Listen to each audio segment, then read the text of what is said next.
శుభోదయం. మనం ఈరోజు చెప్పుకోబోతున్నటువంటి పాఠ్యాంశము సిపి బ్రౌన్ సాహిత్య సేవ. రచించినది జానమద్ది హనుమత్ శాస్త్రి. ముందుగా రచయిత పరిచయాన్ని తెలుసుకుందాం.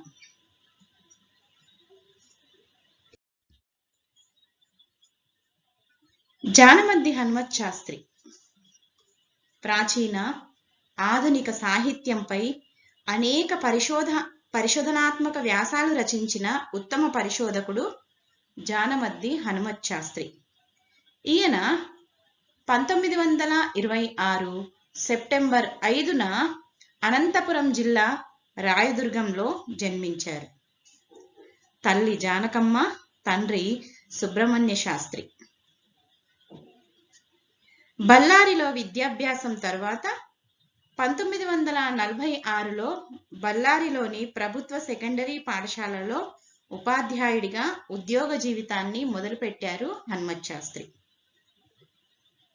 ఆ తరువాత కడపకు బదిలీ అయిన తరువాత సిపి బ్రౌన్ నివసించిన స్థలంలోనే సిపి బ్రౌన్ మెమోరియల్ లైబ్రరీ ట్రస్ట్ను స్థాపించి దానికి స్థాపక కార్యదర్శిగా పనిచేశారు.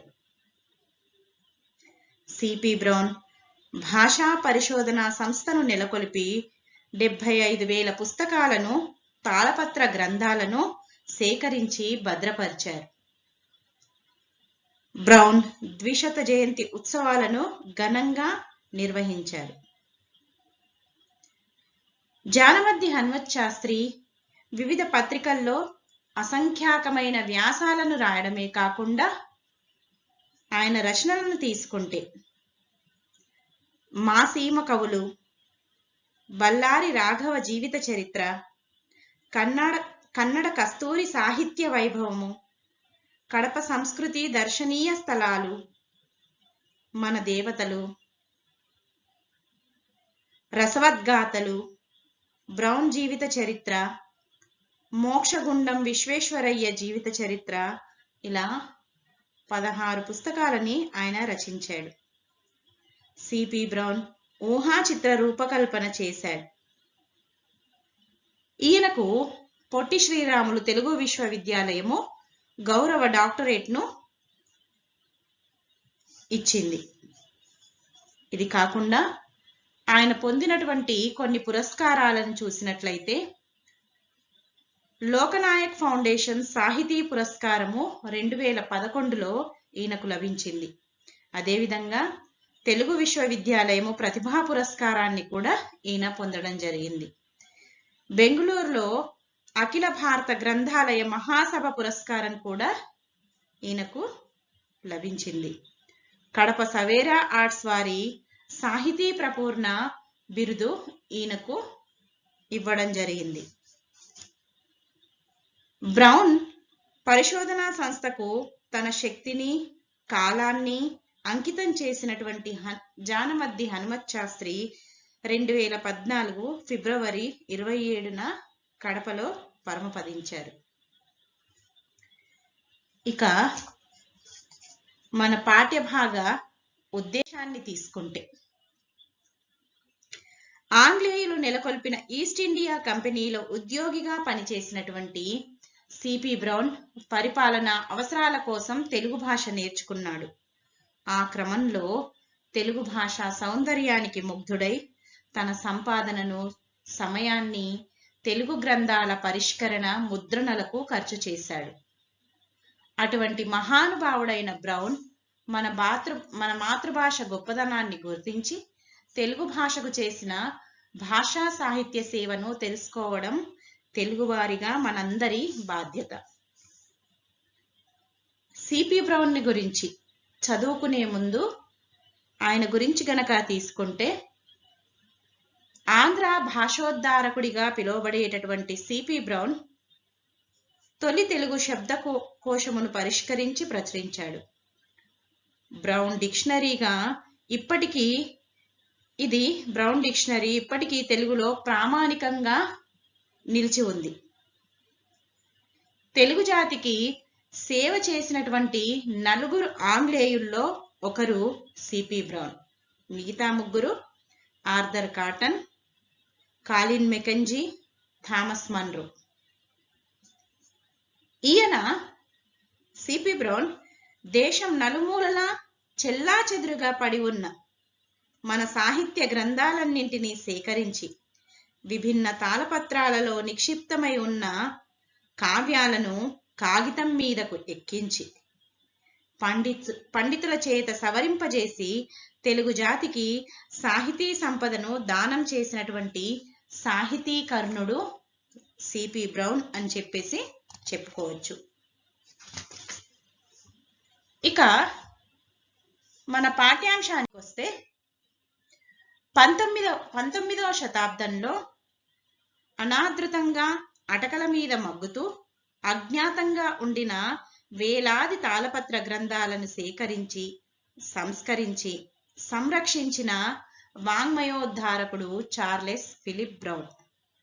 వివిధ పాఠాలను పరిశీలించి పండితులను, లేఖకులను, వ్రాతప్రతులను సేకరించే వారిని సొంత పైకంతో నియమించి విభిన్న పాఠాలలో గల వైరుధ్యాలను పరిష్కరింపజేసి పద్య సంఖ్యలను, ఆశ్వాసాలను విభజింపచేసి ప్రామాణికమైన శుద్ధప్రతులను సిద్ధపరిచి తెలుగు పండితులకు గ్రంథ పరిష్కరణలో మార్గదర్శకుడైన సాహిత్య సమారాధకుడు బ్రౌన్. 19వ శతాబ్దంలో ఎవరూ పట్టించుకోకుండా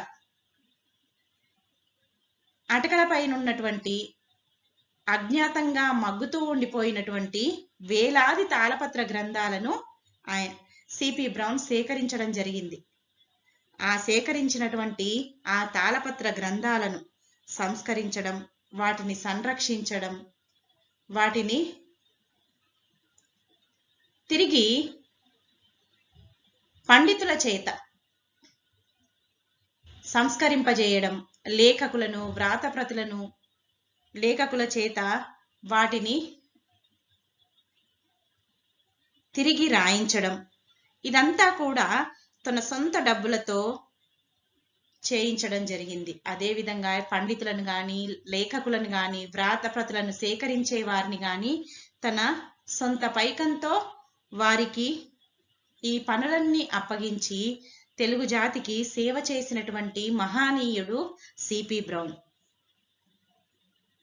తాను సేకరించినటువంటి ఆ గ్రంథాలలో ఉన్నటువంటి వైరుధ్యాలను పరిష్కరింపజేసి పద్య సంఖ్యలను, ఆశ్వాసాలను విభజింపజేసి వాటికి శుద్ధ ప్రతులను సిద్ధపరిచి తెలుగు పండితులకు మార్గదర్శకుడయ్యాడు సిపి బ్రౌన్.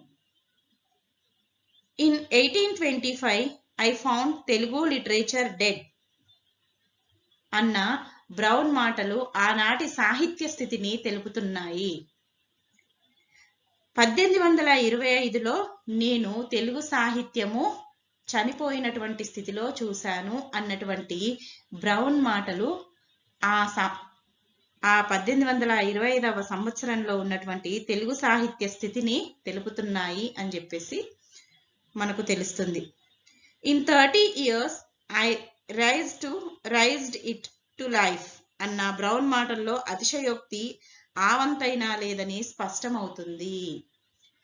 30 సంవత్సరాలలో ఆ తెలుగు భాషను బ్రతికించడానికి నేను కృషి చేశాను అన్నటువంటి సిపి బ్రౌన్ మాటలు ఏవైతే ఉన్నాయో అవి అతిశయోక్తి కాదు అని చెప్పేసి మనకు ఆయన తెలుగు జాతికి, తెలుగు సాహిత్యానికి చేసినటువంటి సేవ వల్ల తెలుస్తుంది.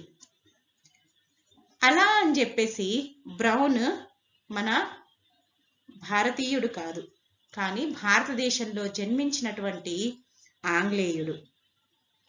బ్రౌన్ ఆంగ్లేయుడు, కానీ పుట్టిన స్థలాన్ని బట్టి భారతీయుడు. ఆయన కలకత్తాలోని హుగ్లీ నదీ తీరంలో 1798 నవంబర్ 10వ తేదీన జన్మించాడు. శ్రీమతి కేలే, డేవిడ్ బ్రౌన్లు అతని తల్లిదండ్రులు. తెలుగు సాహిత్యానికి సజీవంగా ఇప్పుడు మనం చూస్తున్నటువంటి తెలుగు సాహిత్యానికి ఎనలేని కృషి చేసినటువంటి బ్రౌన్ ఆంగ్లేయుడు, కానీ ఆయన పుట్టింది మాత్రము కలకత్తాలో. 1798 నవంబర్ 10వ తేదీన. తల్లిదండ్రుల్ని తీసుకుంటే తల్లి కేలే, తండ్రి డేవిడ్ బ్రౌన్. బ్రౌన్ ఆ దంపతులకు రెండవ కుమారుడు. రెవరెండ్ డేవిడ్ బ్రౌన్ కలకత్తాలో మత ప్రచారకుడిగా ఉండేవాడు. 14 ఏళ్లు వచ్చేదాకా సిపి బ్రౌన్ కలకత్తాలోనే ఉంటూ తండ్రి వద్ద చదువుకున్నాడు. 14వ ఏట తండ్రి మరణానంతరము తల్లి సోదరులతో ఇంగ్లాండ్ వెళ్ళాడు. 5 ఏళ్ల తర్వాత ఈస్ట్ ఇండియా కంపెనీ ఉద్యోగిగా శిక్షణ కోసం 1817లో మరలా మద్రాసులో అడుగుపెట్టాడు. మధ్యలో 3 ఏళ్లు సెలవుపై లండన్ వెళ్లడం మినహా తక్కిన 48 సంవత్సరాల పాటు ఇండియాలోనే గడిపాడు. జీవితాంతం అవివాహితుడిగా ఉండిన బ్రౌన్ తన 50వ ఏట పక్షవాత రోగంతో మన దేశాన్ని వదిలి లండన్ వెళ్ళాడు. లండన్లో గడిపిన శేష జీవితంలో కూడా తెలుగు సాహిత్య సేవ చేస్తూ 1884 డిసెంబర్ 12న కన్నుమూశాడు బ్రౌన్. బ్రౌన్ ఏ విధంగా తెలుగు జాతికి సేవ చేశాడు, ఎక్కడ పుట్టాడు, ఏ విధంగా తిరిగి అతను మన దేశానికి అందులోనూ మన ప్రాంతానికి ఏ విధంగా వచ్చాడు అనంటే, బ్రౌన్ తండ్రి అయినటువంటి డేవిడ్ బ్రౌన్ కలకత్తాలో మత ప్రచారకుడిగా ఉన్నాడు. సేవాభావం కలిగినటువంటి వాడు అతని తండ్రి. అలా బ్రౌన్ పుట్టిన తర్వాత భారతదేశంలోనే కలకత్తాలోనే జన్మించినటువంటి బ్రౌన్ 14 సంవత్సరాలు వచ్చే వరకు కలకత్తాలోనే ఉన్నాడు. తర్వాత కలకత్తాలోనే తండ్రి వద్ద చదువుకున్నాడు. అతని 14వ ఏట తండ్రి మరణించడంతో తల్లి సోదరులతో ఇంగ్లాండ్ వెళ్ళిపోయాడు. తర్వాత 5 ఏళ్లకి ఈస్ట్ ఇండియా కంపెనీ ఉద్యోగిగా 1817లో మళ్ళీ తిరిగి మద్రాస్కి అంటే మన భారతదేశానికి తిరిగి వచ్చాడు. అలా మద్రాసులో ఆయన 1817లో అడుగుపెట్టడం జరిగింది. దాని తర్వాత మళ్ళీ 3 ఏళ్లు సెలవుపై లండన్ వెళ్ళడం మినహాయించి మిగతా 48 సంవత్సరాలు మన ఇండియాలోనే గడిపాడు బ్రౌన్. బ్రౌన్ వివాహం చేసుకోలేదు. అవివాహితుడిగా ఉండిన బ్రౌన్ తన 50వ ఏట పక్షవాత రోగం రావడంతో ఆయన తిరిగి మన దేశాన్ని వదిలేసి లండన్ వెళ్ళిపోయాడు. అలా లండన్ వెళ్ళిపోయినా సరే తన శేష జీవితాన్ని తెలుగు సాహిత్య సేవకు వినియోగిస్తూ 1884 డిసెంబర్ 12న ఆయన కన్నుమూయడం జరిగింది. 1817లో శిక్షణ కోసం మద్రాసులోని ఫోర్ట్ సెయింట్ జార్జిలో చేరే వరకు తెలుగు అనే భాష ఒకటున్నదని కూడా అతనికి తెలియదు. మద్రాసులోని ఫోర్ట్ సెయింట్ జార్జిలో చేరే వరకు కాలేజీలో శిక్షణ పొందే వారందరూ విధిగా 2 భారతీయ భాషలు నేర్చుకోవాలన్న నియమం ఉండేది. బ్రౌన్ తెలుగు, మరాఠీ నేర్చుకుంటారన్నాడు. వెలగపూడి కోదండరామ పంతులు వద్ద తెలుగు అక్షరాలు నేర్చుకున్నాడు. 3 ఏళ్ల శిక్షణ పొందిన ఉద్యోగులను ఉద్దేశించి మాట్లాడుతూ, అప్పటి Madras governor sir Thomas Munro ఏ ప్రభుత్వానికైనా ప్రజల సద్భావం అవసరం, వారి మధ్య జీవిస్తూ వారి భాషలోనే పాలన సాగించాలి అని ఉపదేశించాడు. ఆ మాటలు బ్రౌన్పై చెరగని ముద్ర వేశాయి. ఇక బ్రౌన్ ఈస్ట్ ఇండియా కంపెనీ ఉద్యోగం మీద 1817లో మొదటిసారిగా మద్రాసు వచ్చినప్పుడు ఆయనకి ఆ ఉద్యోగంలో చేరే వరకు తెలుగు భాష అనేది ఒకటి ఉన్నది అని చెప్పేసి బ్రౌన్కి తెలియనే తెలియదు. అలా శిక్షణ పొందుతున్నటువంటి సమయంలో ప్రతి ఉద్యోగి కూడా 2 భారతీయ భాషలు నేర్చుకోవాలనేటటువంటి నిబంధన ఉండడంతో ఆయన తెలుగు, మరాఠీ భాషలను ఎంచుకోవడం జరిగింది.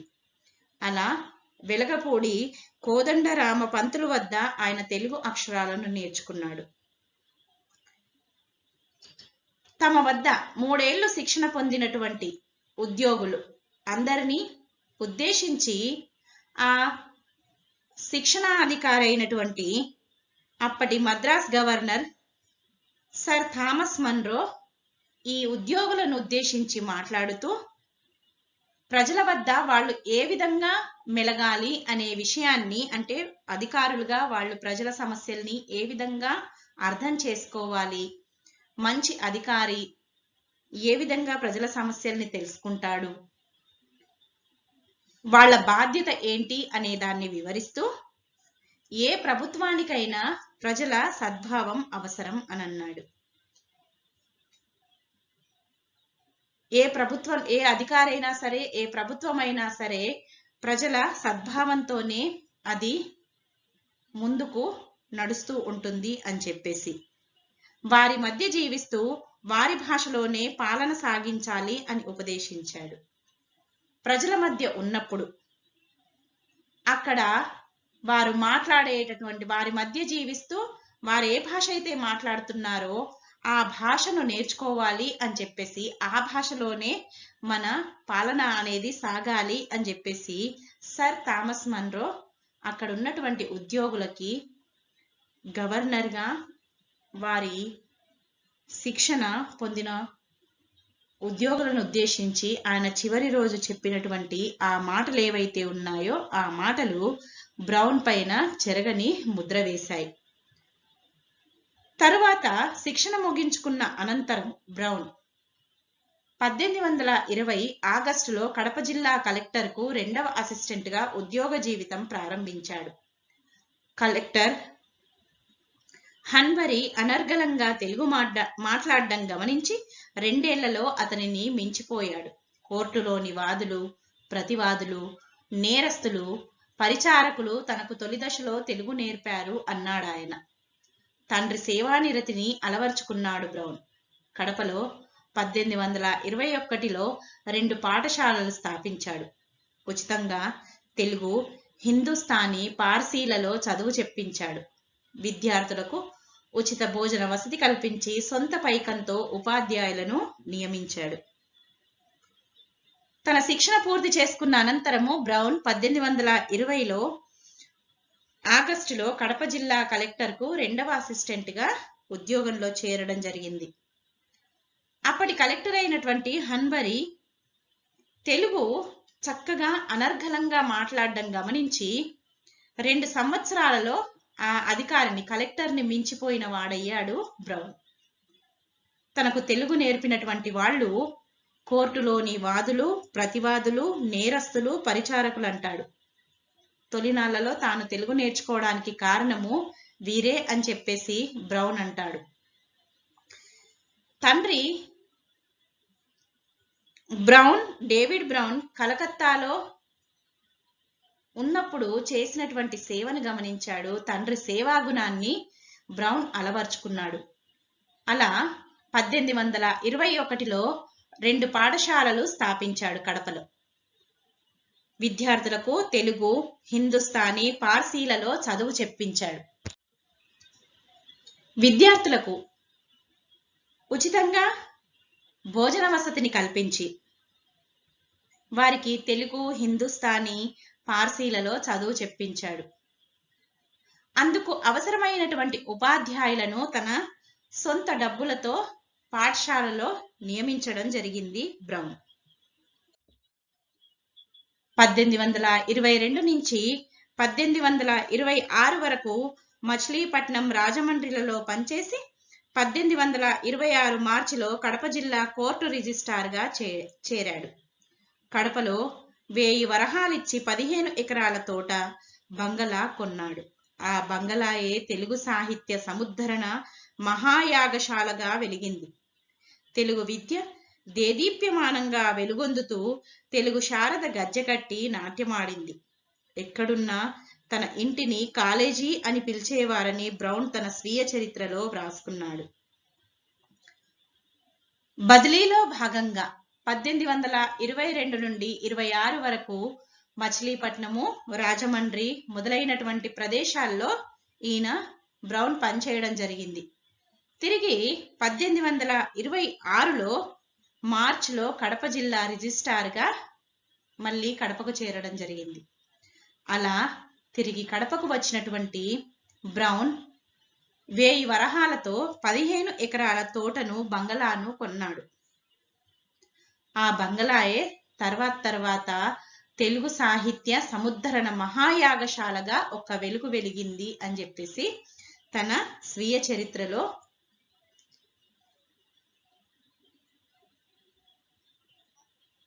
ఆ బంగళాయే తెలుగు సాహిత్య సముద్ధరణ మహాయాగశాలగా ఒక వెలుగు వెలిగింది. తన ఇంటిని కాలేజీ అని చెప్పేసి పిలిచేవారని బ్రౌన్ తన స్వీయ చరిత్రలో రాసుకోవడం జరిగింది.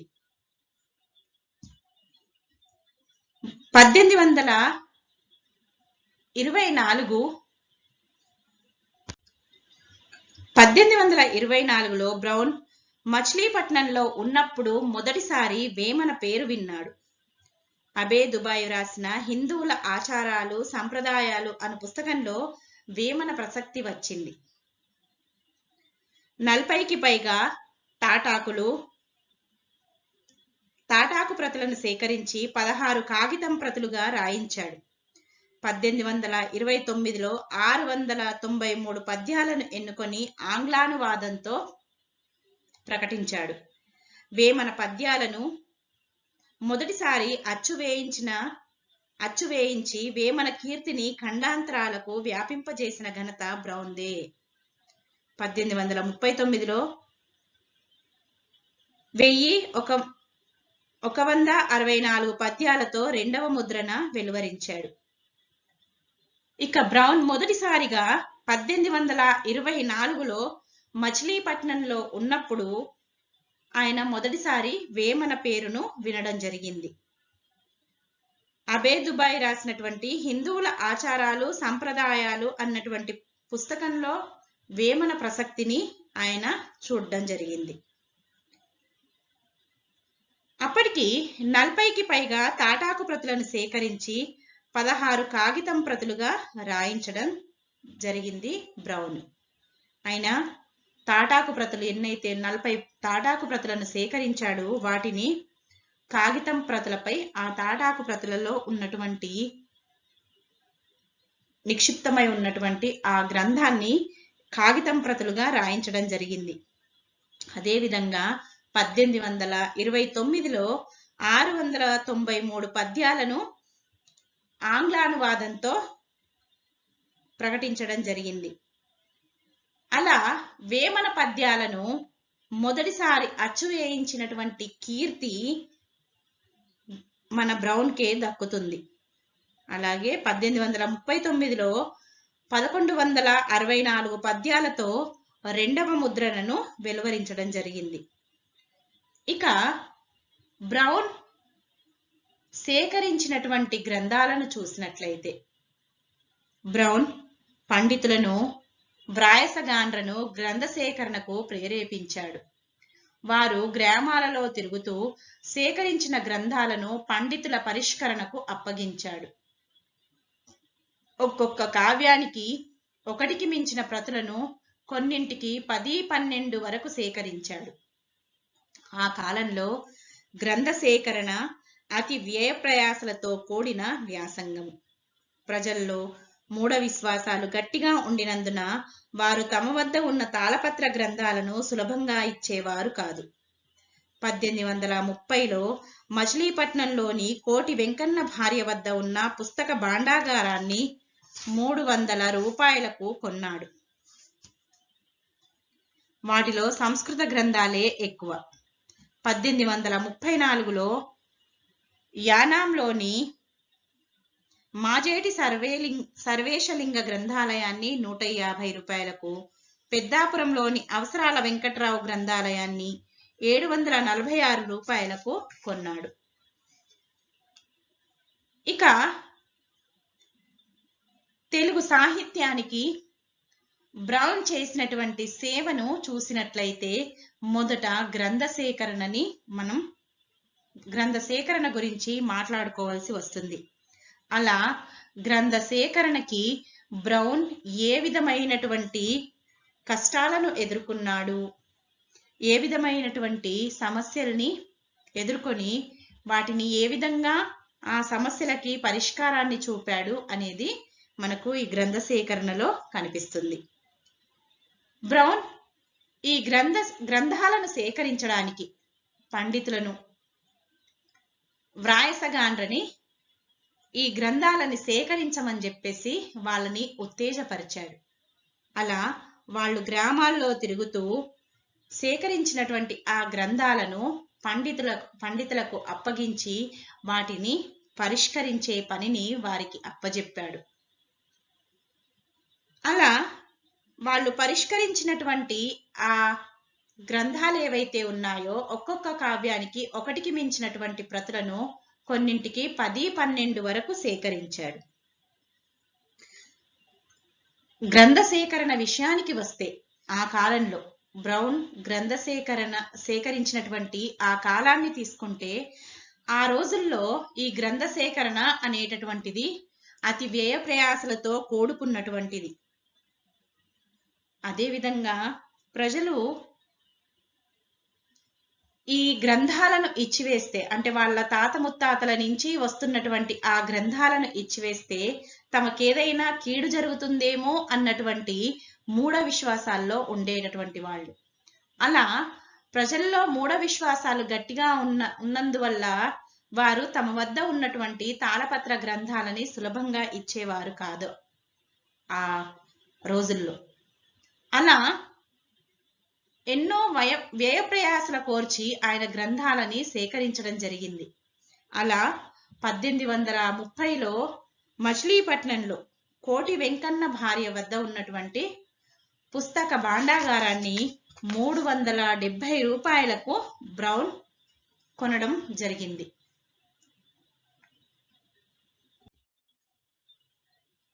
ఆయన కోటి వెంకన్న భార్య దగ్గర తీసుకున్నటువంటి గ్రంథాల్లో ఎక్కువగా ఉన్నటువంటి గ్రంథాలు సంస్కృత గ్రంథాలే ఉన్నాయి అందులో.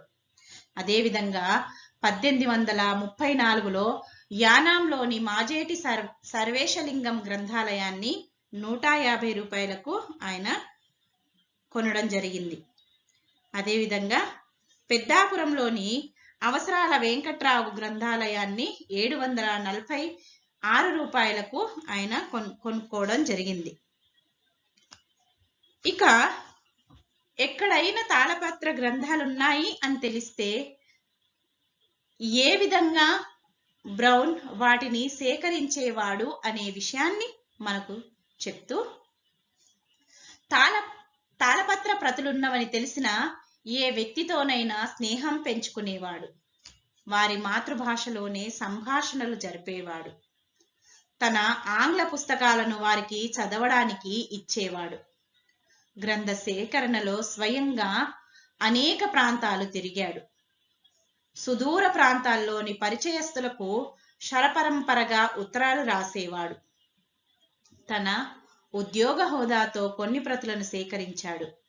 నిరంతర కార్యదీక్షాపరుడై సొంత డబ్బును మంచినీళ్లలా ఖర్చు పెట్టి అమూల్యమైనటువంటి ప్రాచీన తెలుగు గ్రంథాలను, తెలుగు కావ్యాలను సేకరించాడు సిపి బ్రౌన్. ఇక ఆయన గ్రంథ సేకరణ ఎలా ఉండేది అని చెప్పేసి చెప్తూ జానమద్ది హనుమత్ శాస్త్రి, ఒకవేళ సిపి బ్రౌన్కి ఎవరి దగ్గరైనా సరే తాళపత్ర గ్రంథాలున్నాయి, ఆ ప్రతులున్నాయి అని చెప్పేసి సమాచారం వస్తే ఆ ఉన్నటువంటి వ్యక్తితో స్నేహం పెంచుకునేటటువంటి వాడు. అదేవిధంగా అలా స్నేహాన్ని పెంచుకొని వారి భాషలోనే, వారి మాతృభాషలోనే వారితో సంభాషణ జరిపేటటువంటి వాడు. తన దగ్గరున్నటువంటి ఆంగ్ల పుస్తకాలని వారికి చదవడానికి ఇచ్చి మంచి చేసుకునేటటువంటి వాడు. అలా గ్రంథ సేకరణలో స్వయంగా అనేక ప్రాంతాలు తిరిగేటటువంటి వాడు బ్రౌన్. అది ఎంత కష్టమైనా, ఎన్ని వ్యయ ప్రయాసలు ఓర్చి అయినా సరే అతను ఆ గ్రంథ సేకరణలో స్వయంగా కూడా పాలు పంచుకునేటటువంటి వాడు.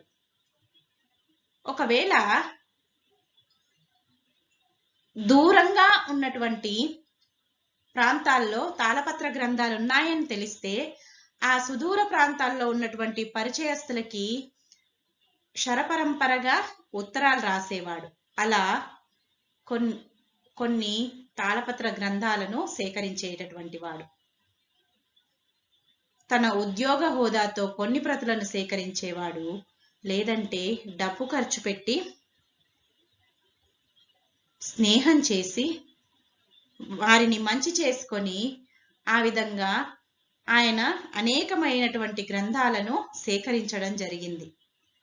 ఇలా నిరంతరము కార్యాదీక్షపరుడు అయినటువంటి సిపి బ్రౌన్ తన సొంత డబ్బుని మంచినీళ్ళలాగా ఖర్చు పెట్టి అమూల్యమైనటువంటి ప్రాచీన తెలుగు కావ్యాలని సేకరించి వాటిని పరిష్కరించి తిరిగి వాటిని గ్రంథస్థం చేయించాడు. ఇలా తన ఉద్యోగ జీవితంలో అనేకమైనటువంటి తెలుగు ప్రాచీన కావ్యాలను సేకరించి వాటిని భద్రపరిచి పరిష్కరించి గ్రంథ పరిష్కరణ చేసి సంస్కరించి వాటిని తిరిగి వాటి నమూనాలను తయారు చేసి గ్రంథస్థం చేసినటువంటి మహనీయుడు సిపి బ్రౌన్. ఇక ఆ సేకరించినటువంటి గ్రంథాలని ఏ విధంగా సంస్కరించేవాడు అనంటే, తాళపత్ర గ్రంథాలు లేదా వ్రాత ప్రతులు అందగానే వాటి పాఠాల్లోని పరస్పర వైరుధ్యాలను తొలగించేవాడు. పద్య సంఖ్యలను నిర్ణయించి ఆశ్వాస విభజన చేయించేవాడు. ఆ తర్వాత శుద్ధ ప్రతులను సిద్ధం చేయించిన తీరును బ్రౌన్ మాటల్లోనే తెలుసుకోవడం సముచితం. ఇక తాను ఏ గ్రంథాలైతే సేకరించాడో ఆ తాళపత్ర గ్రంథాలని లేదా ఆ వ్రాత ప్రతులు ఏవైతే తన చేతికి అందగానే వాటిని ఆ కావ్యాల్లో లేదా ఆ గ్రంథాల్లో ఆ పాఠాల్లో ఉన్నటువంటి పరస్పరమైనటువంటి విభిన్నమైనటువంటి వాటిని తొలగించేవాడంట. అదేవిధంగా పద్యాలకు సంఖ్యలను నిర్ణయించేటటువంటి వాడు. అదేవిధంగా ఆశ్వాస విభజన కూడా చేయించేవాడు. తర్వాత శుద్ధ ప్రతులను వాటికి సిద్ధం చేయించడము, ఇవన్నీ కూడా మనం బ్రౌన్ మాటల్లోనే తెలుసుకుంటే మంచిది అని చెప్పేసి రచయిత జానమద్ది హనుమత్ శాస్త్రి తెలుపుతున్నాడు.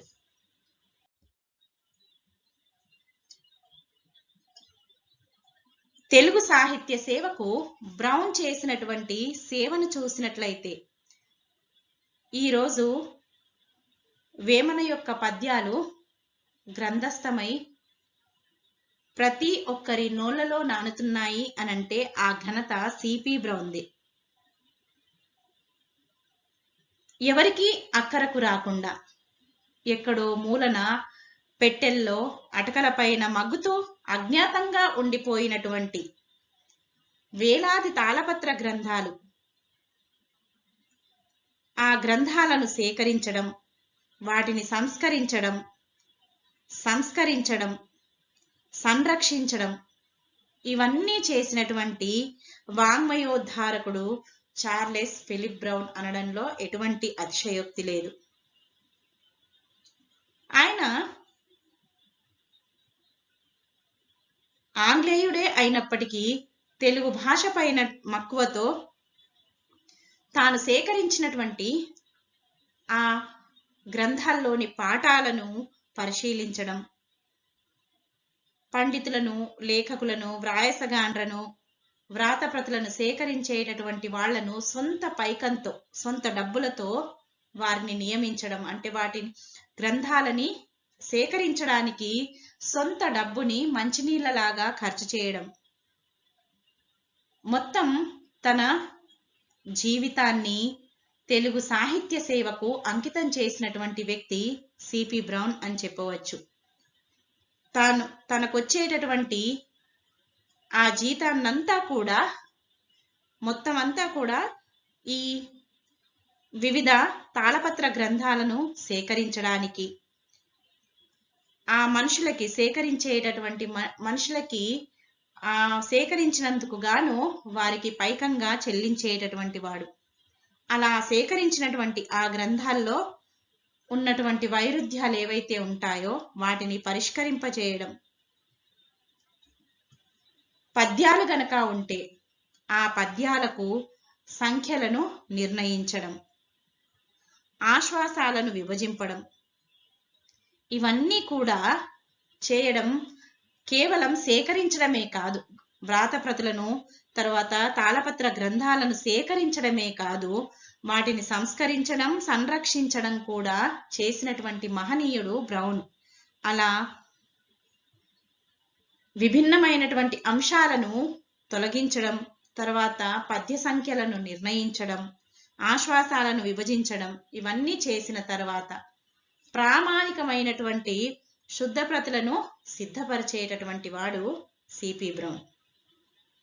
అలా తెలుగు పండితులకు గ్రంథ పరిష్కరణలో మార్గదర్శకుడు సిపి బ్రౌన్ అని చెప్పవచ్చు. తాను తెలుగు సాహిత్యము చనిపోయిన స్థితిలో చూశాను అని చెప్పినటువంటి బ్రౌన్ ఆ 30 సంవత్సరాలలో, తన 30 సంవత్సరాలలో దానికి పునర్జీవనం కలిగించాను అని చెప్పడము మనము అతిశయోక్తి అనడానికి వీల్లేదు. నిజమైనటువంటి మాటలు.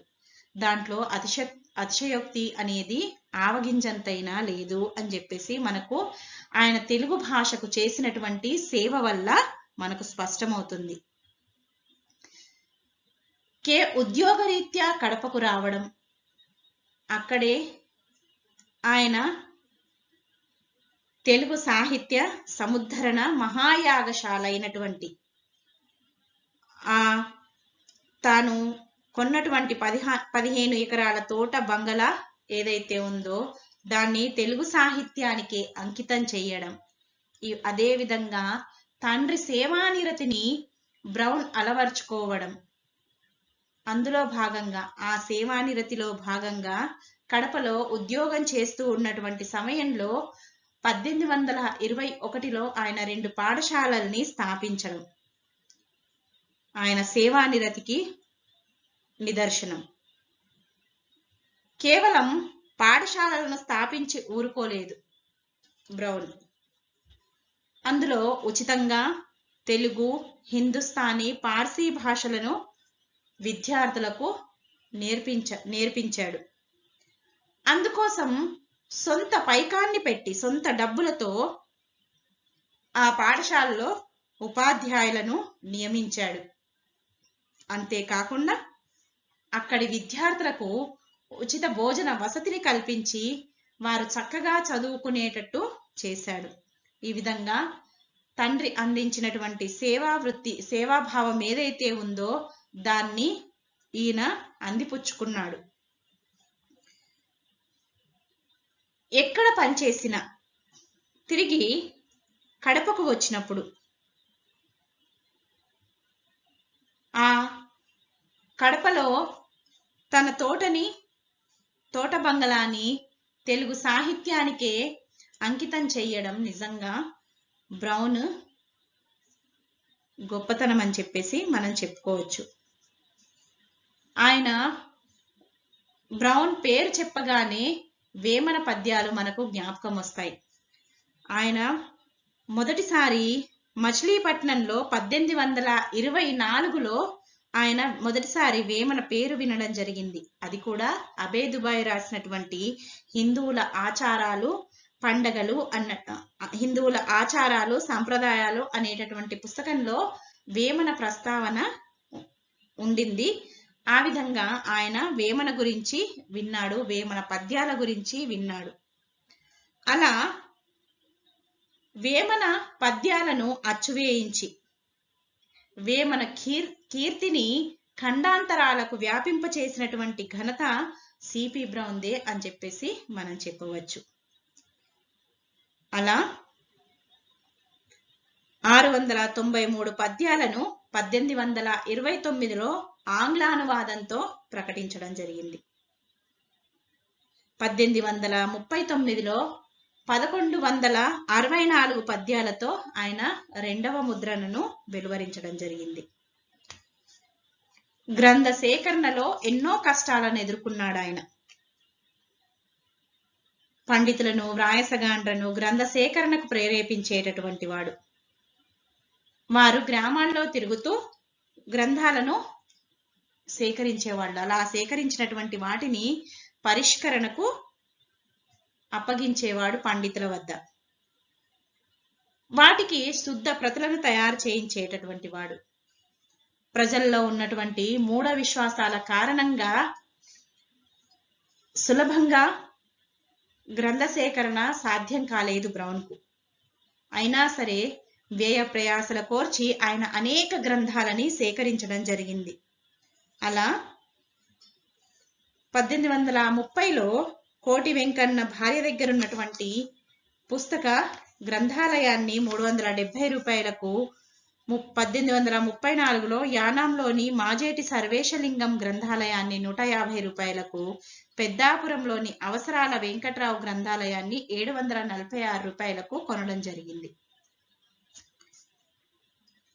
అలా సేకరించినటువంటి ఆ గ్రంథాలని సంస్కరించే బాధ్యతను కూడా చేపట్టాడు సిపి బ్రౌన్. దాని శుద్ధ ప్రతులను ఏ విధంగా సిద్ధం చేయించాడో తర్వాతి పాఠ్యాంశంలో తెలుసుకుందాం.